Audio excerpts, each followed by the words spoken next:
aktif di dalam doa, yang tidak pernah absen ya, pasti mendapatkan berkat-berkat yang luar biasa yang tak terkatakan ya. Saya absennya 3 hari Bapak Ibu ya, oleh karena ada pekerjaan yang yang tak bisa tidak ya, harus harus ditinggalkan, tidak bisa tidak harus diikuti gitu Bapak Ibu ya. Jadi tidak ikut dalam beberapa momen, beberapa hari ya. Sebentar ya Bapak Ibu. Hari ini kita merayakan Pentakosta, right? Ya. Benar ya? Ya.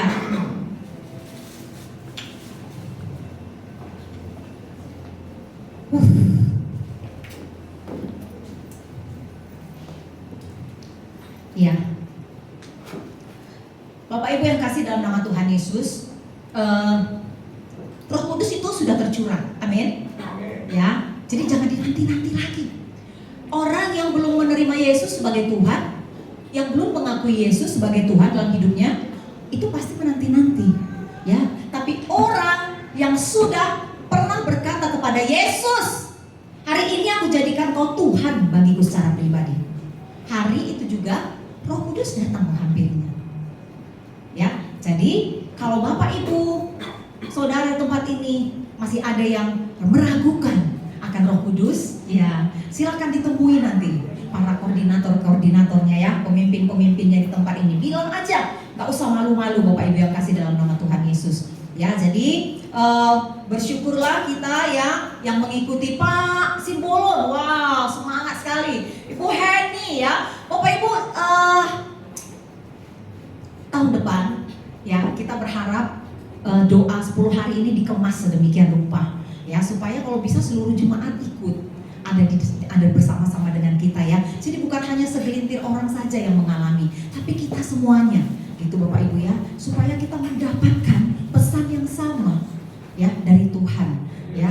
Kita kemas lebih baik lagi untuk tahun yang akan datang ya. Profetik kita ya siap berikan waktunya. Aku hari ini, aku hari kedua ya, aku hari ketiga sampai hari terakhir. Wow, ini pasti akan sangat luar biasa sekali Bapak Ibu yang kasih dalam nama Tuhan. Baik, Bapak Ibu masih ingat ya, sebelum Yesus naik ke surga, berapa hari dia bersama murid-muridnya? 40 hari ya. Dia bersama dengan murid-muridnya, mereka ngobrol ya. Yesus tahu betul apa yang terjadi dengan murid-muridnya setelah dia mati ya. Kemudian dia bangkit, murid-muridnya masih sedih, ada yang gak percaya ya kan, gimana ya guru kita ini, kita ditinggalkan. Sampai kemudian pada sebuah perjalanan ke Emmaus, dia menampakkan diri kepada murid-muridnya pada saat itu pun mereka gak tahu kalau itu adalah gurunya ya, berarti mereka belum sangat mengenal. Nah, jadi Yesus memberi diri 40 hari, dia menyertai murid-muridnya sebelum dia naik ke surga. Dia memperkenalkan ya, dan sampai pada saat itu, sampai akhirnya dia ngapain? Dia menjanjikan sesuatu kepada murid-muridnya. Dia bilang, aku akan pergi ya, minggu lalu ya kita belajar ya, dia akan pergi menyediakan apa? Tempat bagi kita di sana ya. Dia mau pergi menyediakan tempat ya. Hanya aku yang bisa membawa kau ke tempatku itu katanya. Jadi aku harus pergi ke sana, menantikanmu nanti di sana. Nah, tapi jangan khawatir. Dia bilang, aku akan memberikan kepadamu seorang penolong. Ya, don't worry. Kata Yesus, be happy. Aku akan memberikan kepadamu seorang penolong. Nah, Bapak Ibu Saudara yang kasih dalam nama Tuhan, waktu mempersiapkan firman ini ya, Tuhan mengingatkan saya supaya kalau bisa jangan ada di antara kita yang tidak hadir. Makanya saya berdoa, Tuhan, kenapa ya?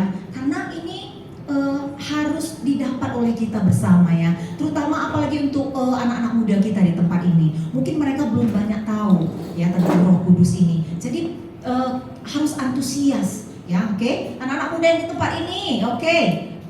Can you raise up your hand? Angkat tangan yang berapa orang anak muda? Nanti Pak Simbolon angkat anak muda pula angkat tangan. Oke ya, anak muda di tempat ini ya, saya anjurkan nih, kalau bisa selama firman ini disampaikan, kalian catat ya. Jangan tidak diperdulikan ya, catat. Oke, bisa ya. Jadi supaya apa? Supaya nanti kalian buka-buka lagi di rumah. Kalau nggak ngerti bisa lihat lagi apa sih pesannya Ibu Ame ini kemarin tentang Roh Kudus ini gitu ya.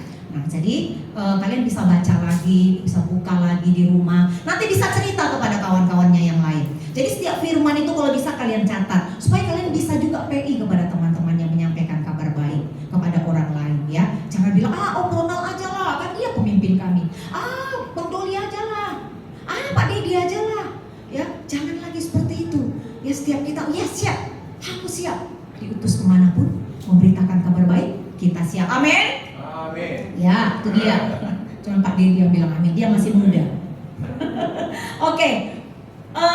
Hari ini khotbah kita tentang diperlengkapi karunia roh. Oke, bisa ditunjukkan slide yang pertama.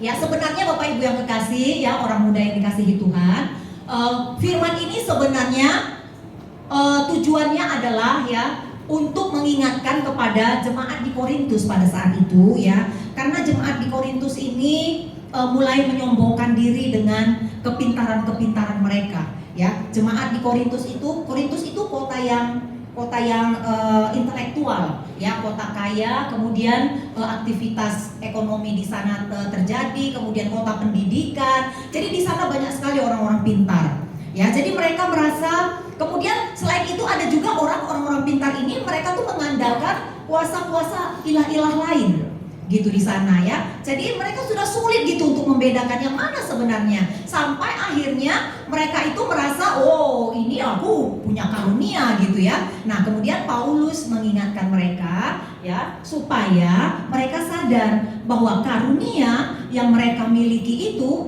datangnya dari satu roh yang sama, yaitu Roh Kudus. Nah kemudian nanti dia berkata lagi di dalam lebih spesifik, Paulus menceritakan di dalam ayat ini nanti ya, seperti apa roh itu sampai kepada membedakan roh ya. Nah itulah yang mau disampaikan kepada jemaat Korintus sebenarnya pada saat itu ya. Namun hari ini saya mau mengajak kita untuk mengenal ya di dalam diri kita masing-masing, apa sih yang Tuhan Allah beri karunia-Nya buat saya ya. Kita mau kenal nih ya. Nggak ada di antara jemaat itu orang yang sudah percaya itu yang tidak dipercayakan karunia Roh Kudus. Minimal satu, ada dua katanya. Nggak bisa juga 99 karunia Roh Kudus itu dimiliki Pak Dedi sendiri.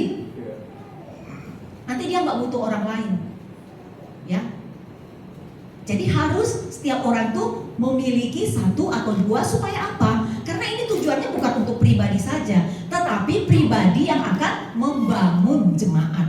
Ya, Tuhan Yesus tidak datang membawa satu orang, turun kepada satu orang di dunia ini. Dia turun ke dalam gereja.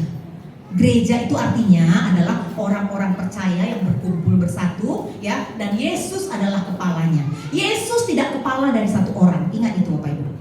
Ya, supaya kita menyadari betapa pentingnya kita hidup berjemaat. Ya, kalau enggak kita di rumah aja sendiri-sendiri. Aku lebih bisa kudus hidup di rumah, ya, tanpa kulihat orang itu di gereja. Gak bisa. Ya, kita harus hidup berjemaat. Nah, baik, kita buka 1 Korintus pasal 12 ayat 7 sampai 11. Kita mau mengenal. Slide berikutnya. Dikeluarkan dulu ayatnya boleh? Biar kita baca sama-sama. 1 Korintus pasal 2 ayat 7 sampai ayat yang ke-11.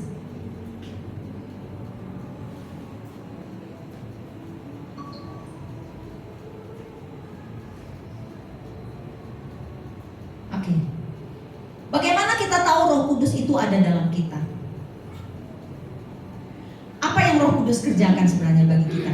Bagaimana kita tahu Roh Kudus ada dalam kita? Ayatnya sambil ayatnya ya. Apakah kalau kita berbahasa roh, ya rapa-rapa, ya rapa, ya syara, berarti Roh Kudus sudah ada? Belum tentu. Terus orang yang tidak berbahasa roh, kemudian tidak ada Roh Kudus di dalamnya. Apa yang Roh Kudus kerjakan bagi kita? Ya, apa yang dia kerjakan? Sekarang Roh Kudus itu ada di mana? Di luar? Di surga? Ayatnya nggak bisa. Oke, baik. Kalau gitu kita buka aja Bapak Ibu. 1 Korintus pasal, iya, kita baca aja ya Bapak Ibu ya. Kita baca bergantian. Silakan dibuka. Oke, saya baca ayat yang ke-7. Bapak Ibu ayat yang, oh bisa. Oke, puji Tuhan. Kita baca, saya baca yang ayat ke-7 ya. 1, 2, 3. Tetapi yang 12 sayang. 1 Korintus 12.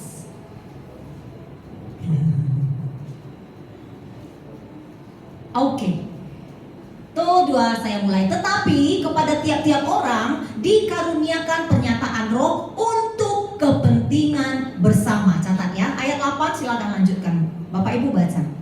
Sebab kepada yang seorang roh memberikan karunia untuk berkata-kata dengan hikmat, dan kepada yang lain roh yang sama memberikan karunia berkata-kata dengan pengetahuan. 9. Kepada yang seorang roh yang sama memberikan iman, dan kepada yang lain ia memberikan karunia untuk menyembuhkan. 10.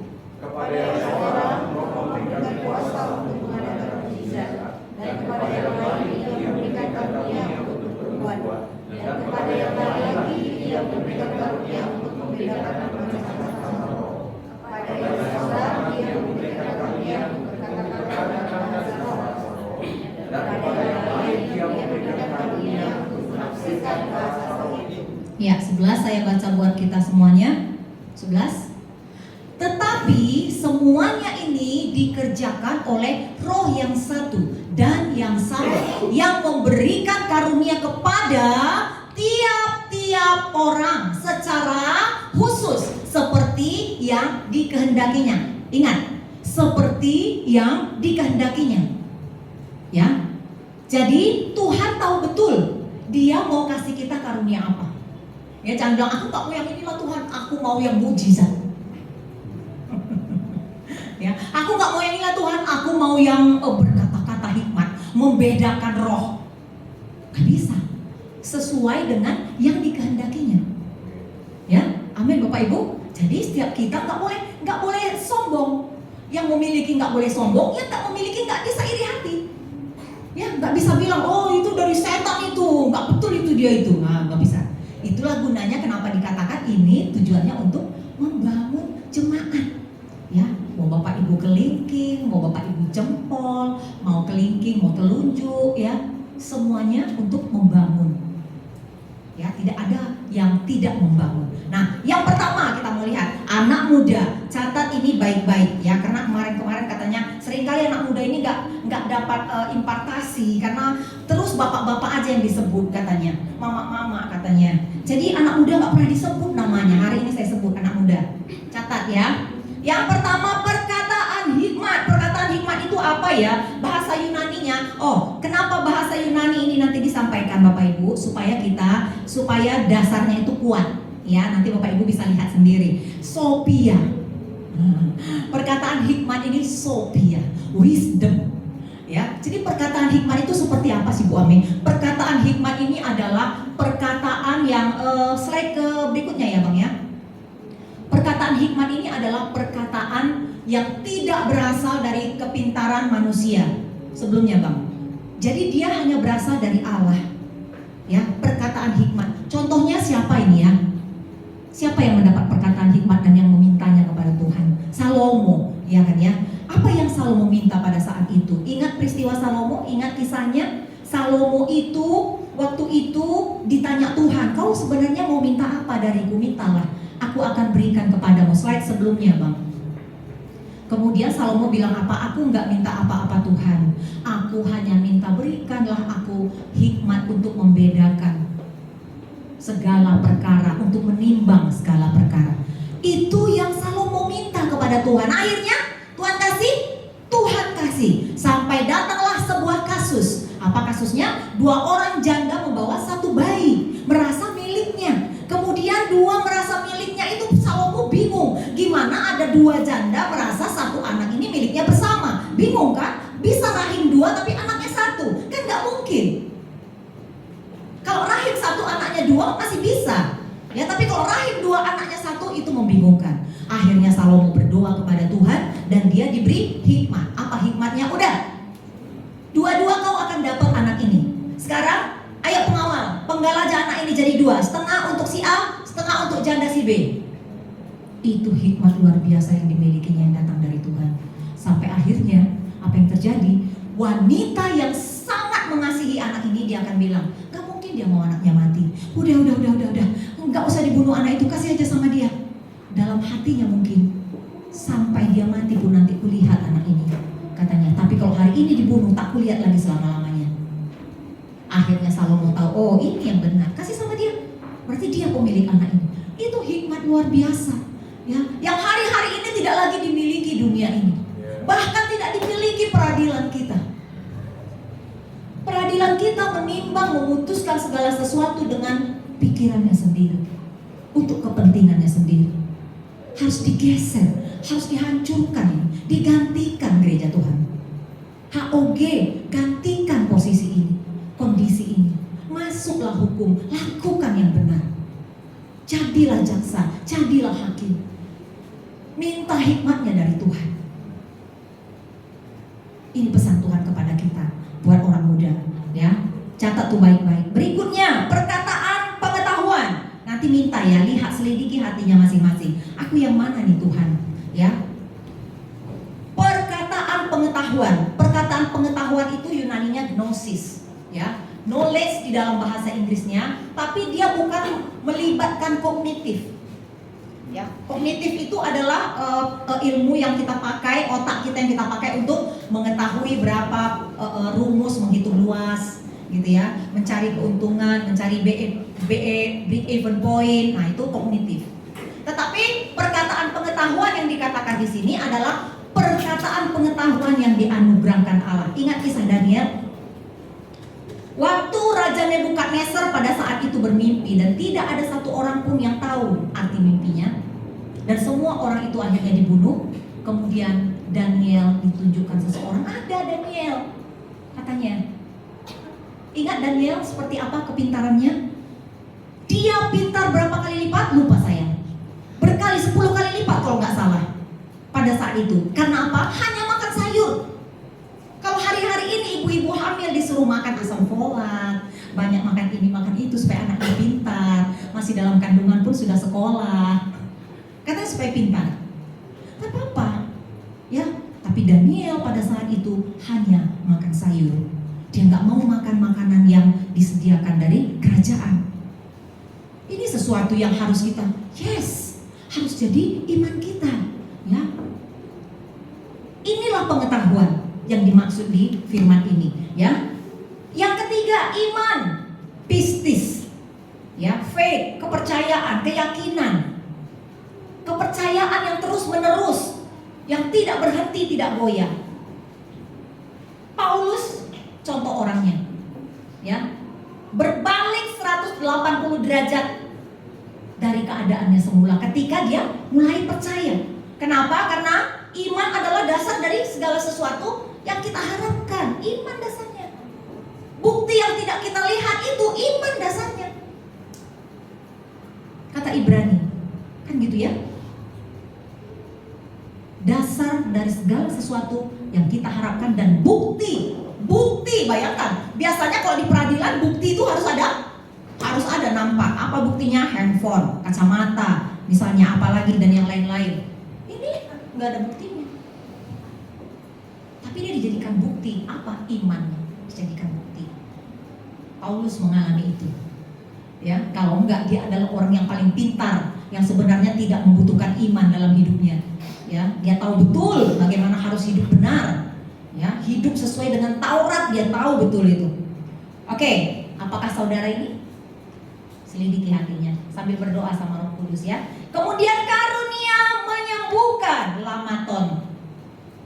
Kesembuhan dari hal fisik, penyakit fisik, juga kesembuhan dari penyakit rohani, penyakit jiwa. Hari-hari ini banyak orang mengalami penyakit jiwa, ya, sekalipun nggak jalan-jalan di pinggir jalan, di rumah aja pun dia mengalami sakit jiwa, Bapak Ibu. Saya pernah mengalami sakit jiwa, ya, bukan berarti saya di jalan-jalan dan nggak pakai baju, bukan, ya. Dan siapa yang menyembuhkan? Allah sendiri. Ya, tapi saya belum tentu punya karunia menyembuhkan ini, bukan? Belum tentu. Coba lihat, ya, menyembuhkan, karunia menyembuhkan. Ya, kemudian apalagi ingat ya, ini bukan hanya sembuh dari sakit penyakit fisik. Boleh sembuh dari penyakit fisik, bisa juga sembuh dari penyakit-penyakit rohani. Ya, banyak sekali penyakit rohani hari-hari ini Bapak Ibu yang terkasih. Kemudian melakukan mukjizat.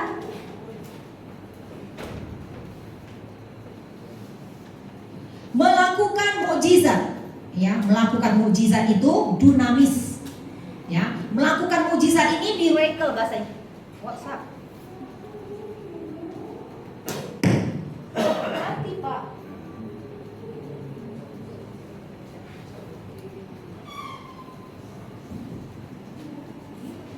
Oh, udah kosong. Oke. Cek.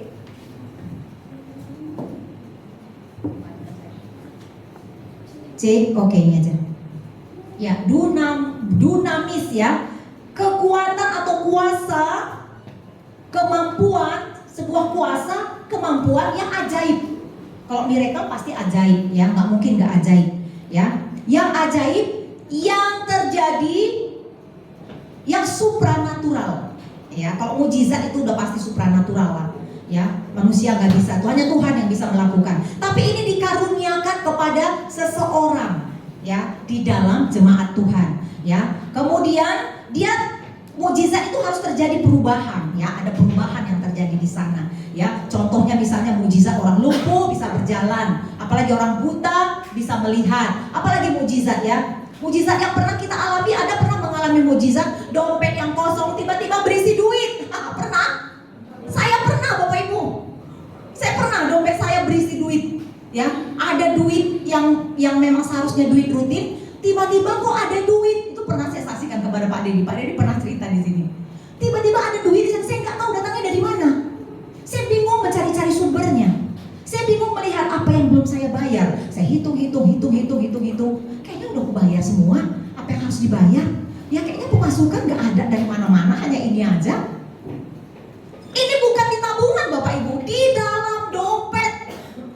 Namanya mujizat, ya kan? Mujizat itu kan apa dibilang tadi? Supranatural, keajaiban. Ya, jadi kalau kau misalnya Bapak Ibu Saudara misalnya benar-benar butuh mujizat itu, ya mintanya sama Tuhan. Jadi waktu itu sekali terjadi Bapak Ibu.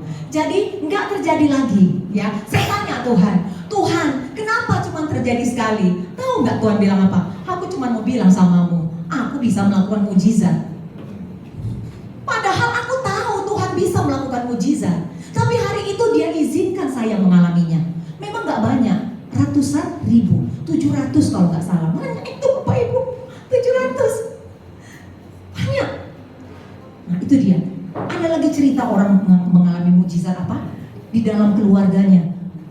Beras sudah mau habis, ya. Tinggal sekali cetek di dalam apa itu magic koper beras itu ya. Pokoknya sekali cetek lagi, masa habislah beras kami.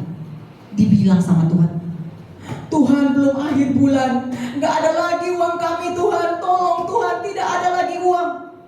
Beras nggak habis-habis Bapak Ibu sampai akhir bulan. Percaya nggak percaya? Nah hari ini saudara harus percaya. Jangan mengharapkan mujizat dengan logika, no way. Udah dibilang tadi mujizat itu supranatural. Jangan hitung-hitung dari mana datangnya. Kayaknya dari sana masih bisa. Kayaknya pertolongan si Anu masih bisa. Itu bukan mujizat. Mujizat itu supranatural. Udah dibilang tadi ya. Gas itu berkali-kali. Kok kayaknya gasku ini yang biasanya setiap bulan, udah 3 bulan gak habis-habis. Itu cerita-cerita pengalaman mukjizat saudara. Ya, gak usah heran. Jangan bilang dia pembohong, tidak.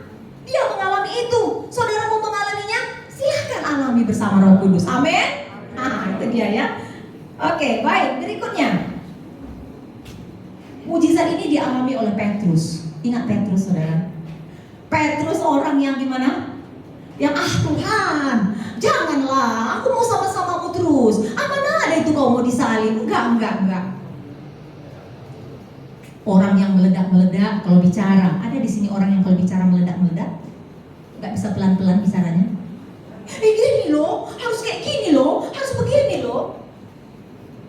Jangan-jangan Anda punya karunia ini, mau dikasih Tuhan. Haleluya.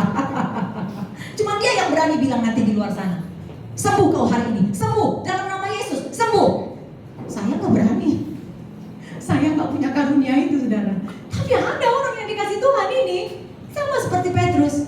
Kau mau apa? Aku nggak punya uang, mas perak tak ku punya. Tapi apa yang ada padaku kuberi padamu. Sekarang bangkit, berdiri, berjalan. Cuma itu yang dia punya. Dia nggak punya uang. Dia cuma bisa bilang sama orang itu bangkit, berdiri, berjalan. Dan terjadi mujizat. Amin. Iya. Jadi jangan bilang mujizat itu harus ada uang. Enggak. Petrus bilang dia nggak punya apa-apa. Baik, berikutnya. Ayo ya, silakan. Saya harus cepat ini, nanti habis waktunya. 9 soalnya. Bernubuat, ya, propetesia. Propetia, ya, profesi, profetik. Ya, karunia bernubuat. Karunia bernubuat ini adalah pesan atau wahyu yang diilhamkan oleh Roh Kudus. Ya, jadi bernubuat itu bukan berlubuat, bukan lu buat-buat. Ya, bernubuat harus ada pesan dari Roh Kudus. Misalnya kayak mana ya, Bu? Misalnya nih. Misalnya dan ini harus disampaikan kepada jemaat karena ingat sekali lagi tujuannya untuk membangun jemaat, ya.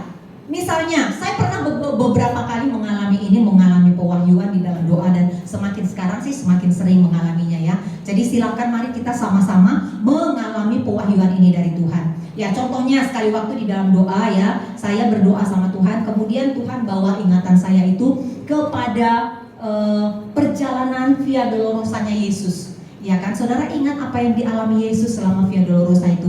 Tak ada yang baik satupun. Dicambuk, diludahi, dimaki. Kalau bahasa sekarang apa? Dibully.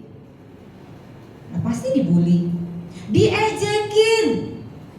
Kalau waktu itu yang mengalami itu adalah saya, ya, Amelia ini, saya akan bilang balik badan. Tak jadi pun aku menyelamatkan dunia ini. Tak jadi, kayak gini kali rupanya sakitnya. Tapi waktu saya berdoa itu, Tuhan bilang begini. Saya catat kalimatnya. Itu sampai saya tulis, Bapak Ibu, ya.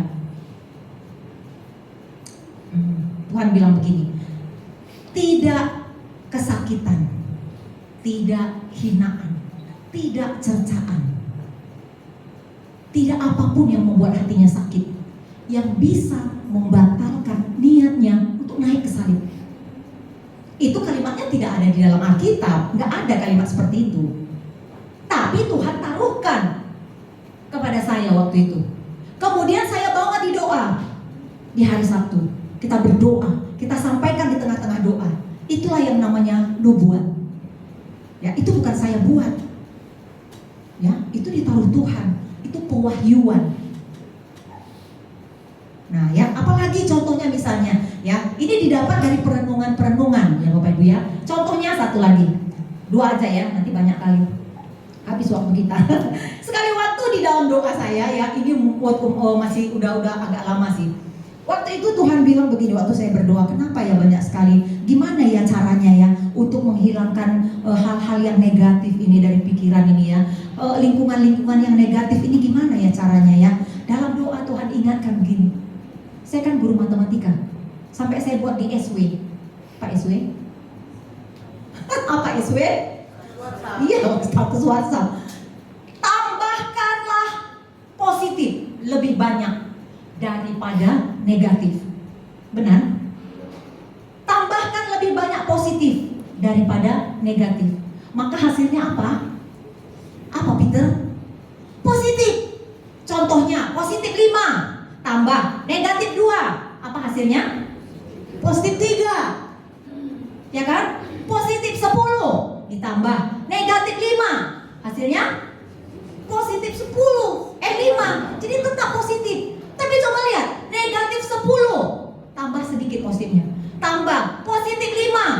terjadi?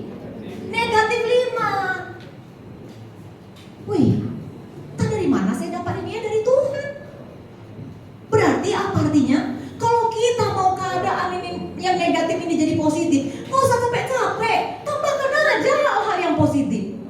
Ya kan? Amin Bapak Ibu. Maka yang negatif itu menyingkir dengan sendirinya. Tambahkan aja yang positif. Maka mata kita ini akan terus-menerus melihat yang positif, udah pasti. Itu pewahyuan. Ya, itu nggak dapat sembarangan Bapak Ibu Saudara. Ya, itu bisa didapat sampai saudara melamun di kamar mandi, bisa. Ya, jangan khawatir, Tuhan itu tidak terbatas dengan keadaan. Jadi kalau di kamar mandi melamunnya jangan yang lain-lain. Renungkan firman Tuhan, renungkan hikmat. Bisa. Saya paling sering dapat di kamar mandi. Mau sikat gigi, makanya kadang-kadang kalau saya lagi merenung kayak gitu, apa yang terjadi Bapak Ibu? Saya mau sikat gigi, yang saya ambil bukan odol, tapi sabun cuci muka. Saya ambil sabun cuci muka, baru saya taruh ke sikat gigi, baru mau gini, kok baunya lain. Lain. Kenapa? Melamun. Bukan melamun yang lain-lain ya, itu tadi. Itu sering sekali terjadi. Mau cuci muka, ambil odol. Pernah udah sampai wajah, pedas lah bukan main. Itulah saking melamunnya di kamar mandi. Ya saya jujur Bapak Ibu, saya lebih sering merenungkan firman Tuhan di kamar mandi. Ya, ini tadi mau khotbah gini, saya di kamar mandi udah gitu aja.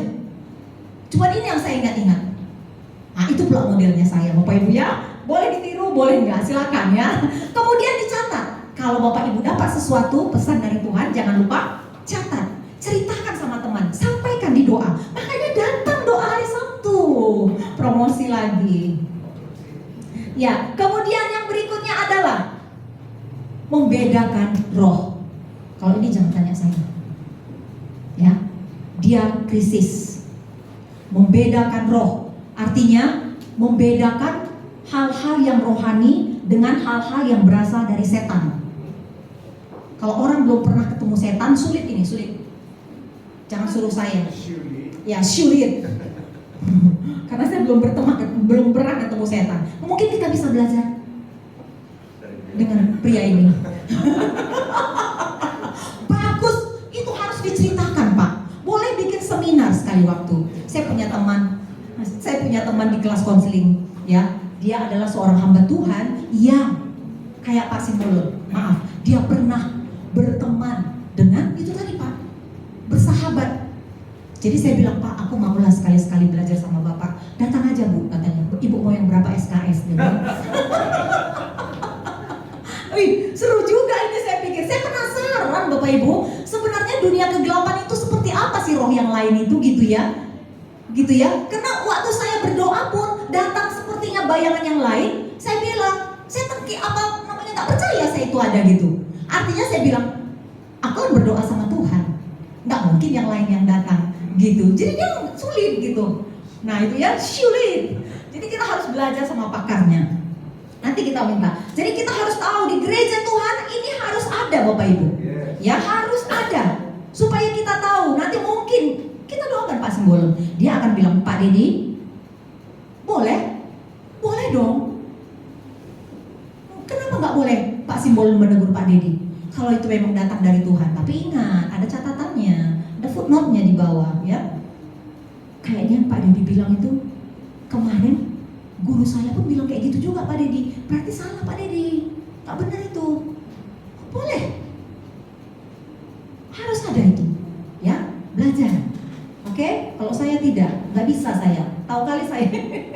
Kemudian berbahasa yang lain. Ya, di dalam Alkitab itu dikatakan berbahasa roh, ya, tetapi di Alkitab yang sudah diterjemahkan dikatakan berbahasa yang lain. Maksudnya bahasa yang tidak umum kita pakai sehari-hari seperti ini. Bahasa yang lain atau bahasa lidah.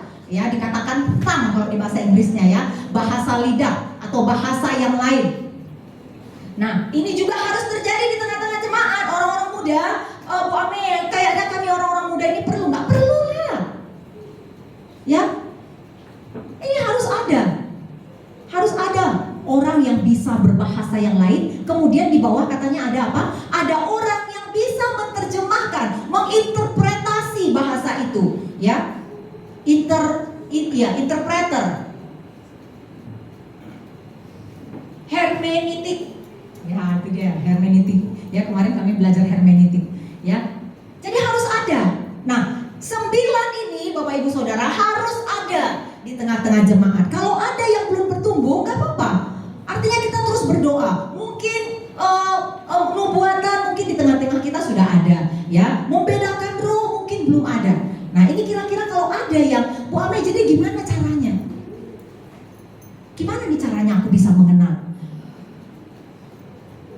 Slide berikutnya. Ini tadi sudah ya, kuasa mukjizat, udah semuanya. Bagaimana mendapatkannya? 1 Korintus 14 ayat 1 tuh bilang ya, carilah kasih dan usahakanlah dirimu untuk mendapatkan karunia-karunia ilahi.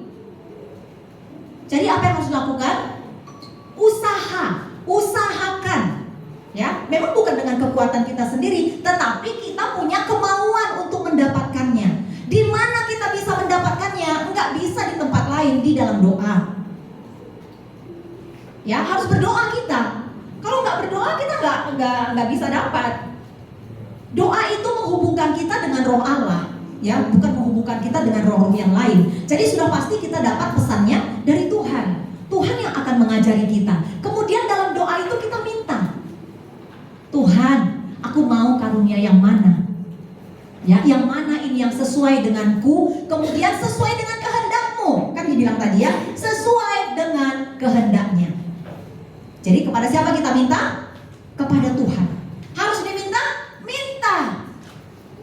Mintalah, maka kamu akan mendapatkannya. Kalau kita minta karunia kepada Tuhan, salah nggak? Salah nggak Bapak Ibu Saudara? Di dalam Yakobus tuh ada doa yang salah, ada doa yang benar, ya kan? Doa yang salah yang gimana? Katanya kamu memang meminta juga, tetapi kamu hendak memuaskan dirimu sendiri, untuk dirimu sendiri itu. Tetapi kalau doa yang seperti ini kan kita minta karunia untuk siapa? Untuk jemaat. Salah nggak doanya? Nggak salah kan? Kalau doanya nggak salah pasti dijawab, kan gitu. Doa yang salah nggak akan dijawab Tuhan. Nah, ingat ya, kalau doanya salah, kalau doamu nggak dijawab-jawab, bisa jadi salah berdoa, ya, bisa jadi hal-hal yang lain. Tapi kalau doa yang benar yang seperti ini, pasti Tuhan jawab. Ya, saya sudah mengalaminya Bapak Ibu. Bapak Ibu juga pasti sudah mengalaminya. Orang muda, jangan khawatir, minta sama Tuhan. Jangan bilang gini, nanti kita lihat. Apakah orang muda ini sudah dapat karunia? Udah, nanti kita lihat. Ya, ada nanti di bawah. Jadi minta. Ya, setelah minta mungkin kita harus latih. Apa ya, seperti saya bilang tadi, aku ini orangnya kalau ngomong petas-petus, kayak mercon. Cara ngomongnya nggak salah, mungkin bahasanya yang keluar nanti yang salah. Jadi karakter saudara yang kayak mercon itu tetap bertahan, nggak apa-apa. Demikian juga nanti waktu saudara menyampaikan firman Tuhan di mana-mana, ia meledak-meletup juga kayak gitu, kayak mercon. Nah, itu gunanya karakter, temperamen yang kita miliki, ya, yang akan dipakai Tuhan. Sama kayak Petrus kan? Nah, itu dia. Oke, kita lanjutkan. Jadi kita harus mengenal, kemudian lakukan dengan setia. Saya bilang di sini setia, di situ tadi apa ya? Oh, ini nanti kayaknya lewat dulu aja Bang. Nanti lama kali. Iya, setia, betul. Setia. Lakukan dengan setia. Kita nggak akan pernah bisa mengalami pertumbuhan di dalam karunia kita kalau kita tidak ada di tengah jemaat. Ingat tuh baik-baik saudara. Nggak bisa kita sendirian di rumah kemudian dikasih karunia. Untuk apa? Saudara mau membedakan bahasa roh di rumah untuk apa saudara sendiri? Ya, nggak pernah keluar rumah, di rumah aja. Tapi itu loh Bapak itu bisa membedakan bahasa roh mana? Aku nggak pernah lihat. Ya, roh yang mana? Kan gitu ya. Jadi harus berkomunitas. Baik itu di kantor, mana komunitasnya? Kantor, ya, di tempat kerjaan sambil mangkas bisa, Lex. Sambil mangkas bisa. Kamu pangkas potong rambut orang. Kayaknya Bapak ini banyak dosanya. Kayaknya Bapak ini banyak dosanya. Roh Kudus bilang sama saya, mulai tanya, Bapak hari ini kemana? Misalnya hari Minggu. Tadi ada ke gereja nggak? Gak ada. Nah, betul kan Lex? Ke gereja di hari ini. Tak kemana dia? Terus tanya lagi, kemana Bapak? Iya, ada kerjaan saya misalnya ya kan, ketemu Mbah. Udah, kalau udah ketemu Mbah udahlah, berdosa lah itu Lex. Doakan Bapak, mau saya doakan Pak. Latih dia, dilatih. Jadi nggak bisa di rumah aja nggak bisa. Harus di kantor, lihat kawan-kawannya, perhatikan kawan-kawannya, ya. Kemudian di komunitas, datang ke gereja. Nah, akhirnya kita akan semakin tajam. Oke, yang tadi nanti aja ya. Slide terakhir Bapak Ibu Saudara.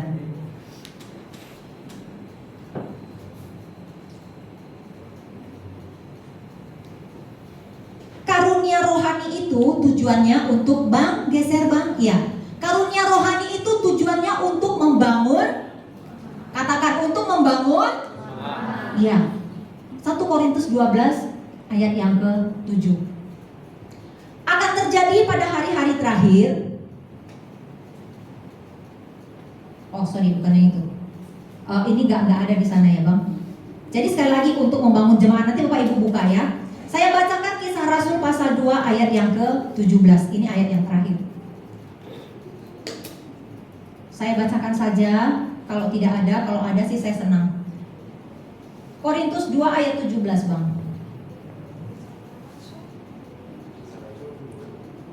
Oke, itu yang tadi ya. Bukan bang. Kisah Rasul 2 ayat 17, sorry.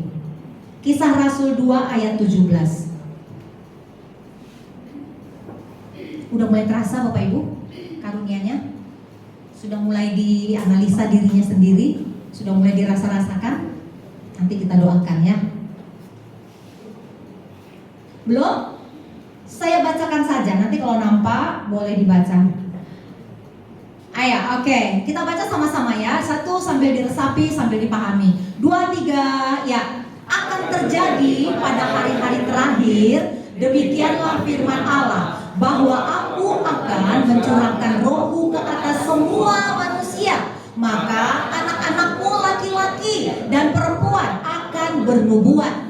Teruna-terunamu akan mendapat penglihatan-penglihatan, dan orang-orangmu yang tua akan mendapat mimpi. Nah, ini dia yang akan terjadi di hari-hari terakhir. Slide-nya bang. Apa yang akan terjadi katanya? Anak-anak muda, anak-anak laki-laki dan perempuan akan bernubuat. Apa tadi bernubuat? Mendapatkan pewahyuan, kata-kata hikmat. Yang mana yang dimaksud dengan orang muda di sini? Anak-anak muda itulah anak laki-laki dan anak perempuan itu adalah anak-anak seperti anak sekolah minggu kita ke bawah. Ya. Nah, kemudian teruna-teruna. Teruna-teruna ini adalah orang-orang muda di bawah 40 tahun. Siapa di sini di bawah 40 tahun? Nah, berarti saudara adalah teruna. Teruna, ya katakan sama kawannya kiri kanan, Anda adalah teruna. Kalau Anda sendiri bilang saya ini teruna. Kemudian berikutnya orang-orang tua. Orang-orang tua itu adalah 41 ke atas. Siapa 41 ke atas? Kita nih orang-orang tua yang 41 ke atas. Ya, yang 40 boleh pilih, mau jadi teruna boleh, mau jadi orang-orang tua boleh. Orang-orang teruna akan mendapat visi, mendapat penglihatan.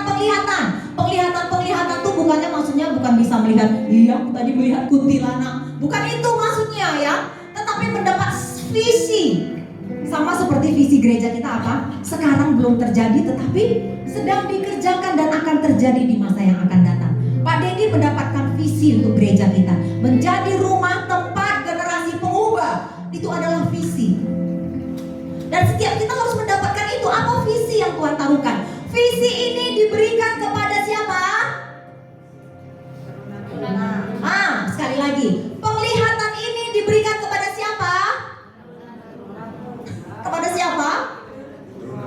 Teruna. Ya, bilang sama Tuhan, aku mau mendapatkannya Tuhan. Aku mau. Orang-orang tua, mari. Kita akan mendapat mimpi. Yang dimaksud dengan orang-orang tua di sini adalah termasuklah yang spesial adalah orang-orang yang dipilih, yang dituakan di dalam jemaat Tuhan. Ya, orang-orang para penatua termasuklah itu di dalamnya. yang utama. Ya, tapi kita juga adalah penatua di rumah kita masing-masing. Jadi kita juga adalah orang tua selain di gereja. Ya, jadi penatua di gereja harus mendapat mimpi. Ya, dan ini janji Tuhan kepada kita. Kalau ini belum terjadi hari-hari ini, kita harus doakan. Karena ini janji Tuhan. Anak-anakmu laki-laki dan perempuan akan mendapat nubuatan. Kemudian teruna-terunamu akan melihat visi. Orang-orang yang tua akan mendapat mimpi. Saudara, hari ini kita mau berdoa. Mari kita minta sama-sama. Dapatkan sesuatu. Bilang sama Tuhan, aku mau berfungsi di gerejamu Tuhan. Aku mau berfungsi di tempatku bekerja. Karena kuasa sudah diberikan Tuhan kepada kita. Roh Kudus tidak bisa memakai kita luar biasa, memaksakan kita mengerjakan kuasanya, nggak bisa. Ketika kita mengerjakan apa yang Roh Kudus mau, disitulah Roh Kudus memberikan kuasa kepada kita. Kalau kita diam saja, Roh Kudus nggak buat apa-apa. Tapi kalau kita mulai do something, yang kita mulai melakukannya, maka Roh Kudus akan memberikan kita power, kekuatan untuk melakukannya. Kuasa akan diberikan Roh Kudus. Jangan minta kuasa kalau kita tidak berbuat apa-apa. Saudara, bisa hari ini, apa yang Tuhan Allah mau taruh kepadamu? Apakah roh hikmat? Apakah karunia bernubuat? Apakah karunia melakukan mujizat? Apakah karunia menyembuhkan? Apakah karunia membedakan roh? Mari dipertajam. Apakah karunia untuk berbahasa?